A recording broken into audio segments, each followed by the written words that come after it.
Kita ada customer yang nak test satu lagi motor, itu daripada W Motor RT2. Okay. Okay, ni dah on. Start je. Tekan ignition system dengan brake sekali. Brake depan belakang je. Yes. Tekan je, tekan brake sekali dengan tu. Tengok tongkat naik tak? Oh. Tu safety dia. Ya, skuter memang macam tu. Yes.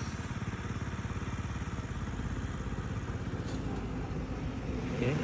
Okay bang, berhati.